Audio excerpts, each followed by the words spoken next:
அனைவருக்கும் வணக்கம். வாழ்க வளமுடன். நான் உங்கள் பாலசுப்ரமணி. நம்ம இன்னைக்கு பார்க்குற தலைப்பு என்ன அப்படின்னு பார்த்தோம்னா, சனிக்கிழமையில் கடன் வாங்கலாமா வாங்கக்கூடாதா அப்படின்னு நிறைய பேர் நினைக்கிறாங்க.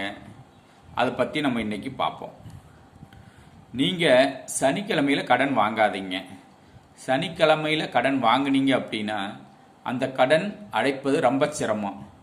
அதை திருப்பி அடைக்க முடியாது. 5 லட்ச ரூபா பணம் வாங்குறீங்க அப்படின்னா அதை அடைக்கலாம், ஏதோ ஒரு வழியை வகை செய்து தான் அந்த கடனை வாங்குவீங்க. இந்த வழியில் அடைச்சிடலாம் அப்படின்னு வாங்குவீங்க. ஆனால் அடைக்க முடியாமல் போயிடும். அதை எப்படி அடைக்கலான்னு பல முறை பல வகையில் யோசனை பண்ணாலும் நீங்கள் சனிக்கிழமை கடன் வாங்கியிருந்தீங்க அப்படின்னா அந்த கடனை அடைக்க முடியாது. அதனால் சனிக்கிழமையில் கடன் வாங்காதீர்கள். அதே மாதிரி செவ்வாய்க்கிழமை வரும் நாள்லையும் நீங்கள் கடன் வாங்கக்கூடாது. இந்த 2 நாள்லையும் கடன் வாங்காதீங்க. அடைப்பதை செவ்வாய்க்கிழமையில் கடன் அடைக்கலாம், சனிக்கிழமையின் கடன் அடைக்கலாம். இந்த நாளில் கடன் அடைங்க. அதிகமாக கடன் வாங்கிட்டு ரொம்ப கஷ்டப்படாதீங்க.